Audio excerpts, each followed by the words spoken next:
Comencemos con las noticias, y es que familias que tuvieron que dejar sus casas hace 2 años, esto en el municipio de Misco, que fueron reubicados en un albergue temporal, han denunciado que las casas se están deteriorando. Representantes de más de 120 familias afectadas, quienes dejaron sus viviendas en el Cerro Alush, pues estas se deterioraron y se rajaron, demandaron al alcalde de Misco, Otto Pérez Leal, que les dé una solución para salir después de 2 años de los albergues provisionales en donde viven. Ellos quieren ya sus casas. El señor alcalde nos fue a prometer, más que todo la señora Valdetti, el presidente y el alcalde llegaron ahí arriba con nosotros somos damnificados del Cerro Alush, y nos dijeron que esa zona era inhabitable. Nos llevaron para los albergues, ya llevamos 2 años y días y 1 mes, creo yo, de estar allá. Y y no hay respuesta. El señor alcalde ha llegado, nos ha prometido que nos va a componer allá, que nos va a hacer, y no nos hace nada. Incluso ahorita venimos acá y él no quiere salir. Los afectados pidieron al presidente y la vicepresidenta que vayan a ver cómo viven. Pedimos al señor presidente que se haga presente, que vaya a ver cómo estamos viviendo. Esas casitas, el material apesta porque se humedece, se enmohece. Ahí hay microbios. Él no creo que viva así, ni la señorita esta presidenta, vicepresidenta que tiene él a la par, que ella nos prometió a nosotros que nos iba a ayudar. ¿Y dónde está? ¿Por qué en otros lados ayudan y a nosotros no nos ayudan? No toda la vida vamos a estar manifestando, y ellos muy bien, gracias. O ya se acomodaron a las manifestaciones que hace el pueblo, solamente. Y ante la manifestación de estas familias damnificadas, el vicealcalde de Misco, Wagner Roldán, respondió que el mantenimiento de las viviendas multifamiliares son responsabilidad de sus habitantes, y que si se han deteriorado es porque no las están cuidando y no les dan mantenimiento. El funcionario añadió que aún se está buscando un terreno adecuado para reubicar a estas familias afectadas. La municipalidad y FONAPAS en ese momento se les entregaron a ellos esas viviendas con conocimiento a cada uno de los beneficiarios de esta vivienda, este acto.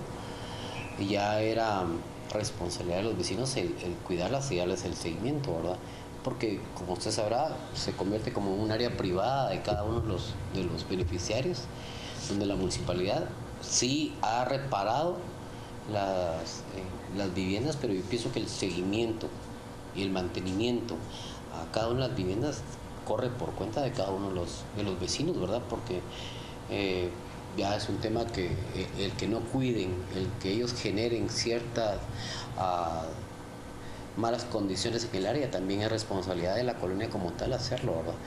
Porque pues se ha cumplido en cuanto a la responsabilidad, es un albergue temporal a cada una de las familias, cosa que en muchas actividades, yo estuve en Michigan, y eran albergues sociales, comunales, ¿verdad? Donde muchas veces la gente estaba hacinada. Acá el señor alcalde les gestionó un albergue temporal a cada una de las familias, pero ya el seguimiento, el cuidado, la limpieza del área debe correr también en el interior de la vivienda, debe correr por cada uno de los beneficiarios, ¿verdad? Con el inicio del segundo periodo ordinario de sesiones en el Congreso de la República, se podría dar la aprobación de otro préstamo multimillonario otorgado por el Banco Mundial. El viceministro de Finanzas, Marco Antonio Gutiérrez, se refirió a que el préstamo por $340 millones que aprobó el Banco Mundial para nuestro país se encuentra en una fase administrativa para luego ser trasladado al Congreso. Todavía estamos esperando la carta oficial del Banco Mundial para iniciar los procesos que vienen, que tener los dictámenes de Junta Monetaria y de CGPLAN, ¿verdad? El préstamo ahorita lo que está es una fase que el Banco Mundial en su directorio lo aprobó. Ahorita ellos nos notifican, entonces ya empezamos toda la papelería, todo el tema de conformar el expediente para trasladar al Honorable Congreso. Ya no hay ninguna duda, Alejandro Sinibaldi será el candidato oficial para las próximas elecciones presidenciales. Todo el tiempo se supo que Alejandro Sinibaldi sería el ungido del Partido Patriota para intentar que el PP tuviera una continuidad en el poder. La misma secretaria general del Partido Patriota, Roxana Valdetti, anunció oficialmente que si no sucede nada extraordinario, Sinibaldi será el candidato presidencial de los anaranjados. Bueno, esa es una decisión que se ha ido madurando. Hemos estado haciendo mediciones, creemos que él es el más fuerte candidato que tenemos dentro del partido y creemos que en el tiempo que nos queda pues ya no va a salir ninguna otra opción y casi seguro que el ministro de Comunicaciones, Alejandro Sinibaldi, será nuestro candidato en las próximas elecciones. Por su parte, el presidente de la República, Otto Fernando Pérez Molina, reiteró que a la fecha no ha sido notificado por la dirigencia del partido oficial sobre la candidatura de Alejandro Sinibaldi, pero en cuanto se le notifique oficialmente, hablará de inmediato con el ministro para definir su postura y fijar el plazo que se le otorgará para que deje la cartera de comunicaciones, tal y como lo establece la ley. Aquí tienen que hacer una proclamación oficial, declararlo ya públicamente como candidato y en el momento antes de que lo vayan a declarar voy a tener que hablar con él para fijar las fechas, que sea antes de que lancen la precandidatura, previo a eso se tendrá que tomar la decisión que se retire del Ministerio de Comunicaciones y en su momento yo les voy a avisar o a comunicar a ustedes quién es el que lo podría relevar. Hasta ahorita no tenemos nada de eso. Este segmento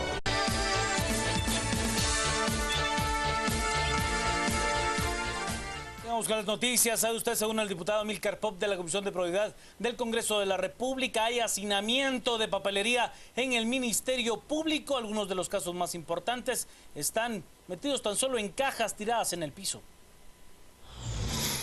El presidente de la Comisión de Probidad del Congreso dio a conocer que en el Ministerio Público hay documentos de procesos penales importantes como investigaciones en cajas tirados en el suelo por falta de espacio.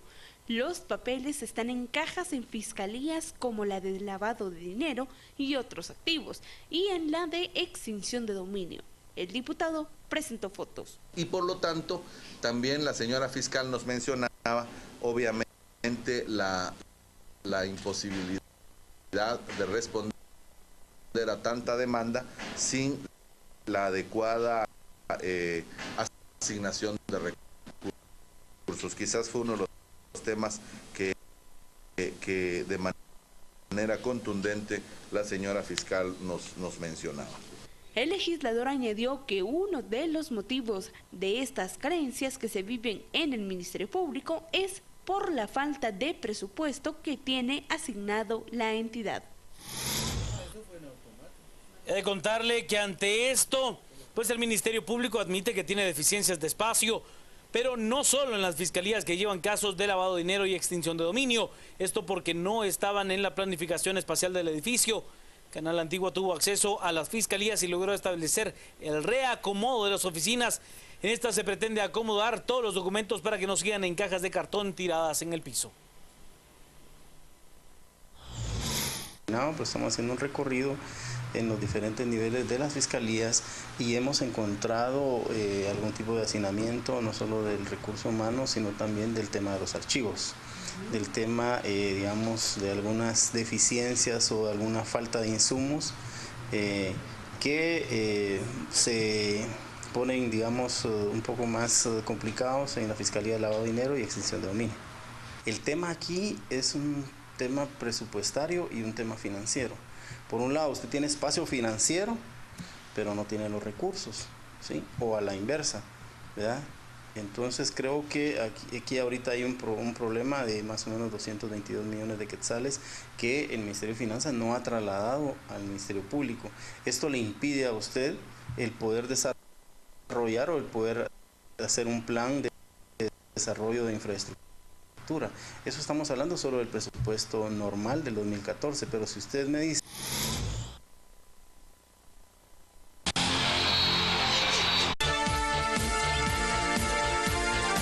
amigos televidentes, buenas noches, bienvenidos a las 8:45, un martes más, este martes de San Juan, que ya me ha informado que en algunos lugares sí hacen sus hogueras nocturnas y en otros no, pero estamos a tiempo de poner la costumbre y si no de verla como la hacen en otros sitios.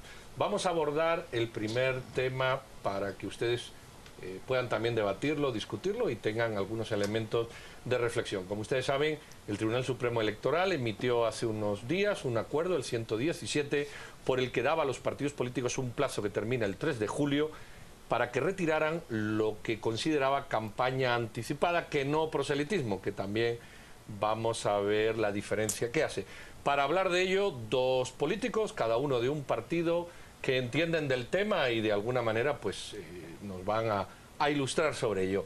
Don Carlos López, fiscal del partido Todos, y don Orlando Blanco, secretario general adjunto del partido UNE. Señores, buenas noches, bienvenidos, muchas gracias.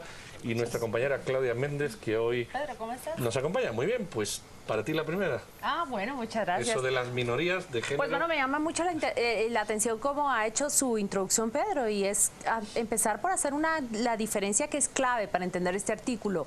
¿Cuál es la diferencia entre proselitismo y propaganda anticipada? Bueno, propaganda es la intención que tiene todo partido político de promover una figura o un candidato. Y por lo contrario, el proselitismo es un derecho que tienen las organizaciones políticas de dar a conocer su emblema, su nombre y el llamado a afiliarse. Así de sencillo. Orlando, el artículo 1 de este acuerdo es muy contundente. Dice, o quitan la campaña o lo suspendemos. Pareciera que no hay sanciones intermedias, que sí las hay, ¿verdad? Y apela a la última sanción y la más dura que yo recuerde nunca se ha puesto. ¿Esto es una advertencia? ¿Es una redacción dura? ¿Cómo lo ven ustedes de los partidos? Bueno, en primer lugar nosotros saludamos la actitud, ¿verdad? Hasta el momento, porque esa actitud del Tribunal Supremo Electoral, que creo yo que claramente se viene a desmarcar del esquema que traía el anterior Tribunal Supremo Electoral. Sin embargo, la misma resolución todavía es un poco ambigua. Incluso en la misma instancia de fiscales de partidos políticos con el tribunal se les ha solicitado a ellos que aclaren aún más. Tengo entendido de que el Tribunal Supremo Electoral va por la línea de que todo sea retirado. Nosotros creemos que es lo más adecuado, pero hay que tener mucho cuidado, ¿verdad? Porque no solamente es el tema de propaganda, aquellas vallas o aquellas pintas ahí, sino que hay otro tipo de propaganda que está saliendo a luz pública. ¿A cuál se refiere? Mire, me estoy refiriendo a una revista, por ejemplo. A Primicia está haciendo campaña a favor del IDE. Tribuna Guatemala está haciendo campaña a favor del IDE, que es un periódico que sale ahí financiado por ellos. NTV Noticias es un canal de líder. Es decir, a ellos también les va a poner coto el Tribunal Supremo Electoral, le va a poner coto a los anuncios de Sinibaldi, ¿verdad? A las presencias de Sinibaldi en todos los actos públicos con el presidente. Hoy la vicepresidenta oficializó que él es el candidato del Partido Patriota, entonces nosotros esperaríamos que ya a partir de mañana ya no esté saliendo en los anuncios de gobierno. Es decir, los partidos estamos de acuerdo, pero hay otros partidos que le están buscando la forma para poder evadir esa responsabilidad. Yo estoy de acuerdo con que el tribunal se vaya, ojalá sea enérgico con todos, creo que es lo más sano, irnos de aquí hasta mayo del otro año sin permitir el proselitismo, más allá de lo que se ha concebido en la ley, que es promover valores, afiliación, ideología y no propaganda electoral como estamos. Carlos, ustedes tienen medido bien el pulso de esta actividad política. ¿Cree usted que el Tribunal Supremo Electoral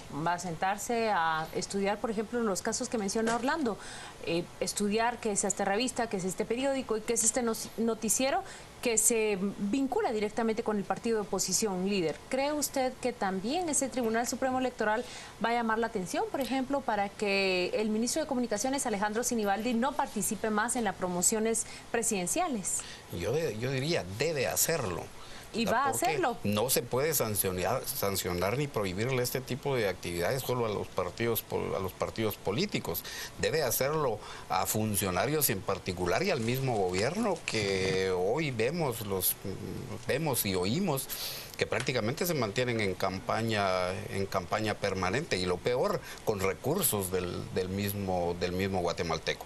De tal manera que nosotros también saludamos la posición del Tribunal Supremo Electoral. Al contrario, yo creo que deben endurecerse, debe de suspenderse esa indiscriminada campaña iniciada desde el principio de este gobierno, pero ampliarse lógicamente también a funcionarios como los que Orlando decía, que ya se sabe obviamente que son candidatos, y al mismo gobierno, por supuesto.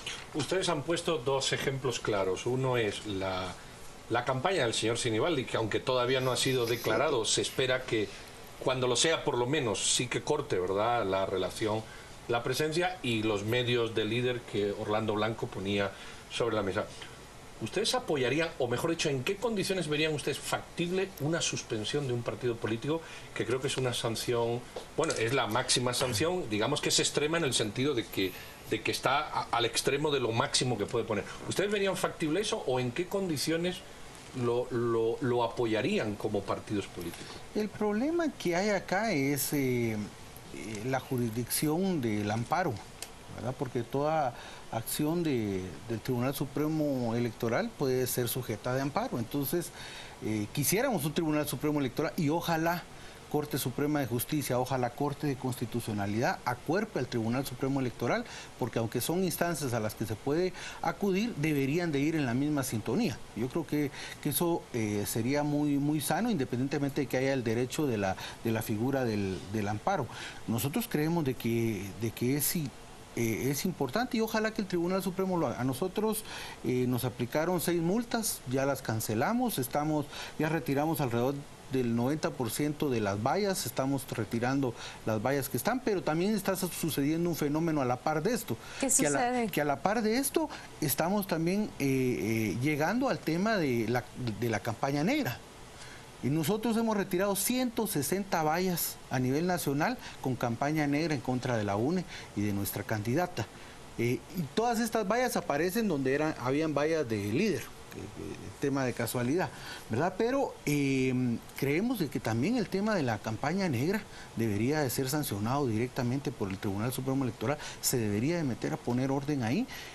Yo creo que es una tarea titánica, pero primero, si hay voluntad en los partidos políticos, y que la voluntad no vaya del diente al labio, sino que realmente demostremos de que tenemos esa voluntad política de hacer caso, de obedecer las instrucciones del Tribunal Supremo Electoral, creo que podemos avanzar, y que haya una cuestión enérgica de parte del tribunal, que impida campaña anticipada, que impida campañas negras, y que impida la utilización de recursos del Estado en campañas para el partido oficial. A ver si entiendo bien, ¿160 vallas han retirado ustedes propias? No, de líder, que ellos mismos las han colocado, campaña negra en contra nuestra.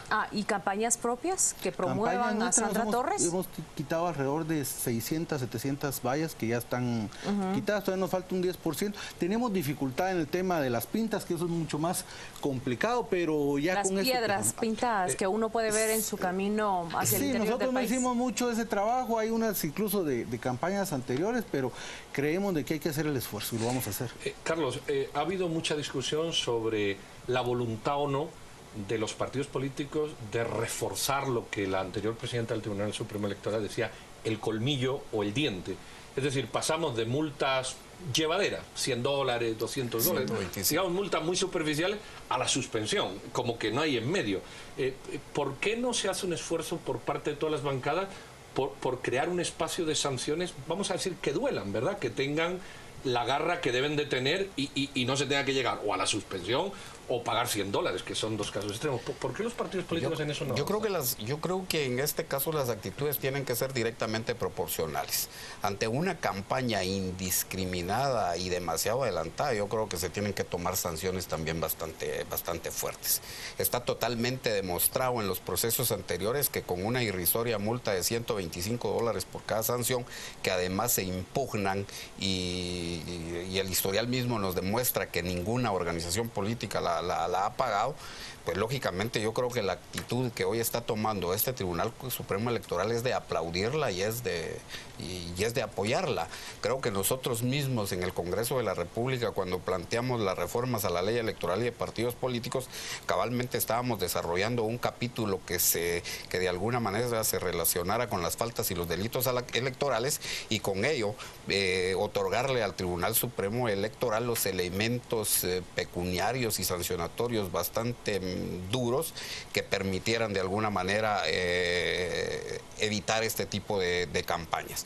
Lamentablemente comparto con Orlando, el proceso pasado fue altamente judicializado a todos los niveles, y hoy esperamos que sea un proceso todavía mucho más judicializado, y evidenciar que en el Estado guatemalteco pues no tenemos un tribunal eminentemente supremo. En pocas palabras, para responder la pregunta de Pedro, entiendo que usted y el Congreso fueron de la idea de también reforzar esas sanciones dramáticas o drásticas. En la propuesta que se encuentra en la Corte de Constitucionalidad la nueva ley, pero fue entregada en octubre del año pasado a la Corte de Constitucionalidad. Sin respuesta aún. Pero yo estoy tentada de hacer la misma pregunta que le hice a Orlando, a Carlos. ¿Cuántas vallas ha retirado Todos en este momento? En el caso del partido Todos, nosotros no tuvimos mayor problema con propaganda, anticipada. De alguna manera nos ceñimos al principio de hacer por el rabillo del ojo. ¿Han retirado vallas, sí o no? Hemos retirado vallas. ¿Cuántas vallas han retirado? Y los casos que se han dado se dieron por iniciativa en el interior de la ¿Cuánto es el número de vallas que han retirado? Nosotros creemos que hemos retirado alrededor de unas 100, 150 vallas, porque nos habíamos ceñido exactamente a dar a conocer nuestro símbolo y nuestro emblema, tal y como lo estipula el artículo 162 bis del reglamento de la ley electoral. Solo entre dos partidos acá, alrededor de 750 vallas en el país. Bueno, señal que es un buen negocio esto de las vallas, al que hay que reconducir de las vallas. Nuestros ahorros. ¿Qué esperan ustedes a partir del 3 de julio? Pueden ocurrir dos cosas. Vamos a imaginar que todos los partidos limpian la mesa, que el Tribunal Supremo Electoral no es que no haga nada, no tiene nada que hacer porque está limpia. ¿Y ustedes creen que a partir de julio la cosa va a seguir limpia hasta mayo, como Orlando decía, ojalá que, o esto va a desatar una guerra de dimensiones desconocidas? Bueno, la medida se la puso el tribunal, ¿verdad? Y nosotros esperaríamos que si ellos se pusieron esa meta, pues que empiecen a actuar, pero que sean claros. Yo creo que uno de los graves problemas es que este acuerdo es algo ambivalente, algo ambiguo, en el marco de tener claridad uno que se entiende por propaganda, ¿verdad? Yo les ponía ejemplos, bueno, nosotros quitamos nuestras vallas, pero si ya hay un partido con una revista, un periódico... ¿Qué se puede hacer con eso, Orlando? Por ejemplo, un partido, un periódico que en teoría lo maneja un individuo que dice que no tiene. ¿Lo han denunciado ustedes o van a denunciarlo ustedes? Porque ustedes tienen la facultad. Nosotros tenemos las pruebas, vamos a acudir la próxima semana al Tribunal Supremo Electoral porque también ya nos enteramos de que viene un plan también de atacar a partidos de oposición, ¿verdad? Después del Mundial. Va a coincidir con la salida del candidato oficial y a la par atacar a algunos partidos de oposición. Tenemos las pruebas, la próxima semana vamos a acudir al Tribunal Supremo Electoral, estamos solicitando la reunión porque son esos aspectos, campaña anticipada de cualquier tipo, ¿verdad? Aquí el problema es... si nos metemos al ámbito privado, porque justo lo que decía Pedro, ¿no? ¿Qué pasa si viene un empresario y dice, yo tengo mi revista, puedo publicar lo que se me dé la gana en ella, tengo mi canal de televisión, tengo mi periódico, pero el Tribunal Supremo Electoral sí debe de hacer un análisis del contenido de estos medios y por ahí tratar de parar. Nos queda apenas un minuto y brevemente, pido una respuesta muy breve. ¿Cuáles son sus expectativas? ¿Se cumple la exigencia del Tribunal Supremo Electoral, sí o no? Carlos. Es un verdadero reto. Ellos que cumplan con lo que estipularon en el acuerdo 117, pero por el otro lado también no se puede dejar de mencionar la oportunidad que tenemos las organizaciones políticas de demostrar nuestro irrestricto respeto por la ley. Y Orlando, brevemente, ¿se cumple sí o no? Yo creo que se va a ir cumpliendo paulatinamente, pero ya hay señales positivas que hay que acorpar. Muy bien, pues hayan visto la voluntad de dos partidos políticos al menos de cumplir con este reto que, como dice el diputado Blanco, puso alto el Tribunal Supremo Electoral. Diputado, muchísimas gracias. Orlando Blanco, Carlos López, por estas explicaciones y aclaraciones. Y ahí tienen ustedes a esperar al 3 de julio. Veremos la final del Mundial y luego seguiremos con el campeonato, pero en este caso desde la perspectiva electoral. No se vayan y regresamos con otro tema.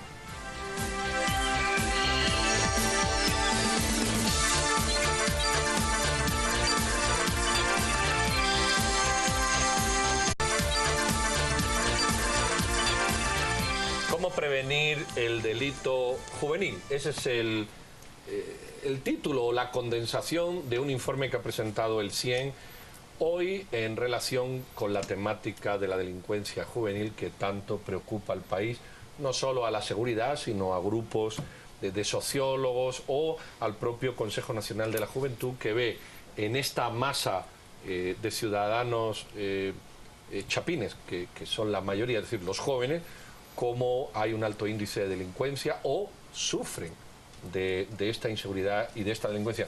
Y de eso vamos a hablar, cómo prevenir el delito juvenil, qué resultados han llevado y cómo esto se puede trasladar a entidades de gobierno. Dos personas nos acompañan, Alejandra Carrillo, directora del Consejo Nacional de la Juventud, de Conjuve. Alejandra, bienvenida nuevamente. Gracias, y Néstor López, también bienvenido, investigador en seguridad del CIEN. Bueno, el tema está claro, ¿no? ¿Cómo prevenir? Sucintamente, Néstor, 3, 4 puntos que quieras destacar del informe. Bueno, el contexto de que el 30% más o menos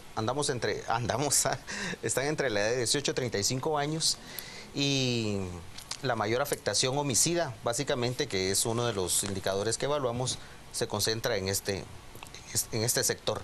Yo quisiera interrumpirlo, Néstor, para hacer hincapié en un hallazgo que ha hecho el estudio. Claro. Sé que mi compañero le ha pedido 4 puntos, pero me llama mucho la atención eso. 18 a 35 años, tanto víctimas como victimarios se concentran en ese grupo de edad. Así es. ¿Cómo nos explicamos eso?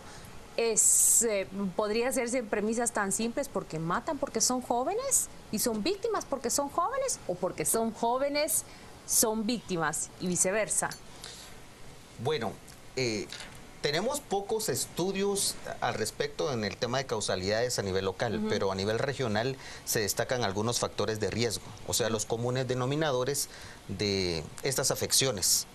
Primero, hay que considerar que la población pues es eminente joven en Guatemala, ¿verdad? De los 18 a 35 años anda el 30%, o sea, cerca de los 5 millones de guatemaltecos son jóvenes entre esa edad.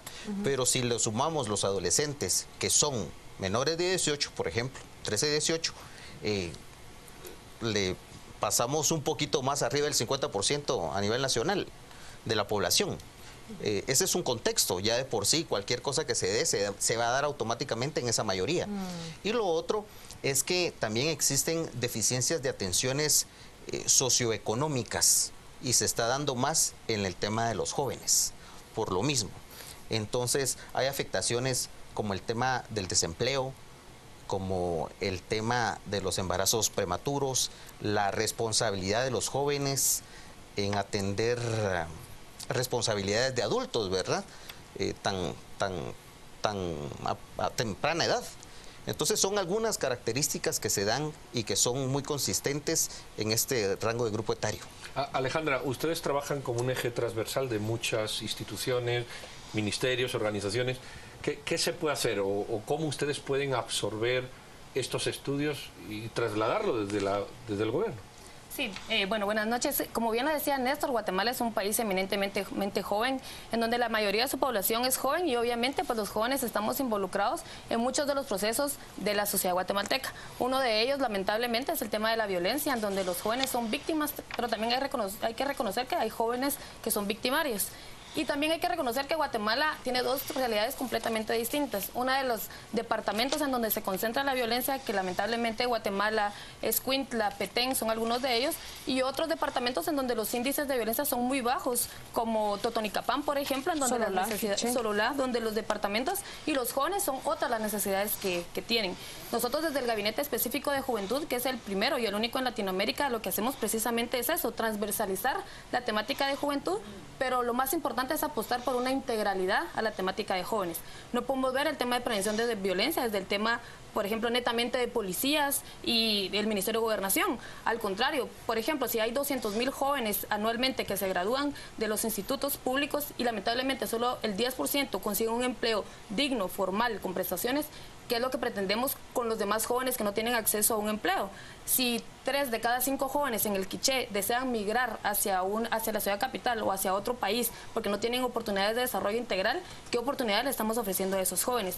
Precisamente eso es lo que esperamos nosotros en el Gabinete de Juventud, de que empezó a funcionar en el 2012, pero cada 2 meses, 3 meses aproximadamente se reúnen con los ministros o viceministros encargados de cada cartera y le rinden cuentas a organizaciones de jóvenes, pero lo más importante es a la sociedad en su conjunto de qué es lo que hace el Ejecutivo en tema de jóvenes. Cómo podemos impulsar nuevos temas desde el Gabinete de Juventud, como bien lo decía Néstor, por ejemplo, una problemática nueva, que no es nueva, pero que hasta ahorita se está trabajando, es el tema de prevención de embarazos.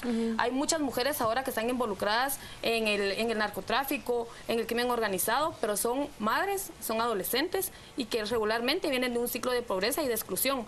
Cómo con ellas trabajamos planes de vida en donde el conjunto del Estado, de sociedad civil, de organizaciones de jóvenes, trabajan para que esos sueños, para que esas metas de ellas puedan convertirse en realidad. Ahora, yo quisiera hacer una pregunta y Alejandra menciona varios temas que son importantes para tratar en este tema, pero empecemos por esto. Se enfoca Alejandra en hablar de la prevención. Dice ella, ya no más policías, sino fijarnos en cuáles son las realidades que viven estos jóvenes, por ejemplo, en Quiché, Sololá y Totonicapán. Esa política de prevención de violencia y el delito recientemente publicada y que es un esfuerzo, digamos, estatal, contempla y se enfoca específicamente en esta área, en prevención.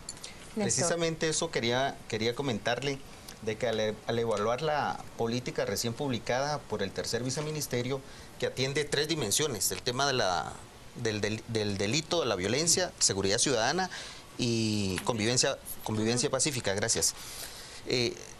Vemos desde ahí un poquito de debilidad, porque el tema de transversalidad, si bien se puede tratar de la juventud, es muy difícil tratarlo desde el tema de la prevención, del delito como tal, porque es un tema de seguridad ciudadana.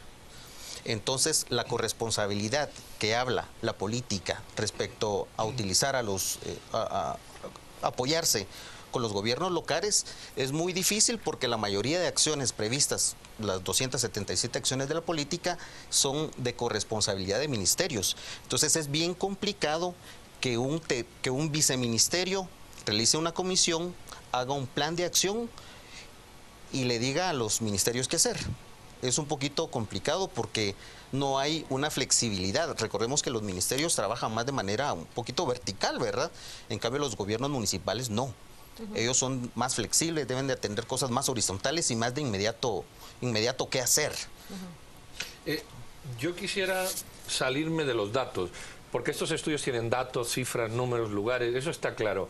Y hablar de cuestiones menos perceptibles. Por ejemplo, los valores. Definitivamente. Y la paternidad, entendida paternidad, maternidad responsable. Porque estamos hablando de la mitad de la población, pero somos la otra mitad los que generamos esa mitad. Es decir, somos los responsables. ¿Qué se puede hacer en tema de valores, si existe esa idea, y en tema de paternidad o maternidad, ¿verdad? De progenitud responsable. Yo no sé esta pregunta quién la puede contestar, porque a veces son cuestiones imperceptibles, pero que Alejandra están ahí, ¿verdad? Trabaja con jóvenes, ¿cómo se está percibiendo ¿Cómo eso se perciben los padres? Ajá. ¿Cómo los jóvenes culpan a los padres o no? ¿Los ignoran? ¿O cómo se puede incorporar a los padres? Y sobre todo esa paternidad en la juventud también, ¿no? Así es. Sí, bueno, si lo queremos ver de 2 puntos de vista diferentes, la primera, cómo los jóvenes, mujeres y hombres se convierten en madres y padres a muy temprana edad, y la forma a veces poco responsable de convertirse en padres y madres, y cómo esos ciclos de violencia, de pobreza, se repiten unos con otros, y lastimosamente esos mismos jóvenes vinieron de esos mismos ciclos.